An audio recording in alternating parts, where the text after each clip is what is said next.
প্রয়োজন নেই দামি কোনো যন্ত্রপাতির। একটি কাচের গ্লাস, এক চিমটি হলুদ গুঁড়া, মোবাইল ফোনের ফ্ল্যাশলাইট আর পানি। এতেই তৈরি হচ্ছে চোখ ধাঁধানো এক আলো ঝলমলে দৃশ্য। আর এমন একটি ভিডিও নির্মাণ করেই আপনিও হয়ে যেতে পারেন সোশ্যাল মিডিয়ায় ভাইরাল একটি ট্রেন্ডের অংশ। কয়েকদিন ধরেই টিকটক, ফেসবুক, ইনস্টাগ্রাম অথবা ইউটিউব সবখানেই চোখে পড়ছে পানিতে গুঁড়া হলুদ মেশানোর অদ্ভুত সব ভিডিও। ভিউয়ের ঝড়, লাইকের বন্যা, আর হাজার হাজার মানুষ বলছে এটা আবার কি। কেউ ভাবছে নতুন কোনো ম্যাজিক পানীয়, কেউ বলছে এটা জাদুর জিনিস।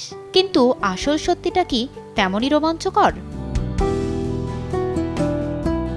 আসলে হলুদ ঢালার এই ভিডিওর পেছনে গোপন কোনো রেসিপি নেই। এই ট্রেন্ডটা প্রথম দেখা যায় টিকটকে ইয়েলো পাউডার ইন গ্লাস নামে একটি চ্যালেঞ্জে।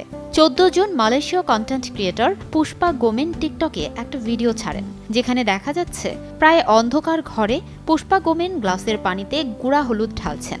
গ্লাসের নিচে জ্বলছে ফ্ল্যাশলাইট।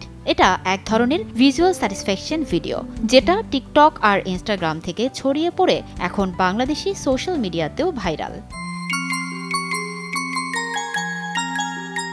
কেবল ভিডিও মেকিংই নয়, ট্রেন্ডিং ভিডিওগুলোর আবহ সঙ্গীত হিসেবে বাজছে শাহরুখ খানের সিনেমা ওম শান্তি ওম এর জনপ্রিয় গান ম্যায় আগার কাহু সহ আরও অনেক সুর।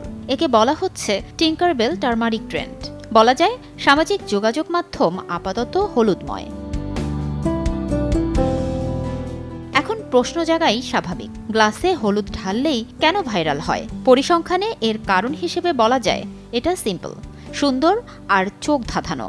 এই ধরনের ভিডিও শুধু সুন্দর ভিজুয়ালি নয়, এতে আছে সাসপেন্স আর টুইস্টও। দর্শক থেমে যেতে বাধ্য হন, আর অ্যালগোরিদম সেটাও পছন্দ করে এই ধরনের loop friendly content. Farzana Alina, সময় সংবাদ, ঢাকা।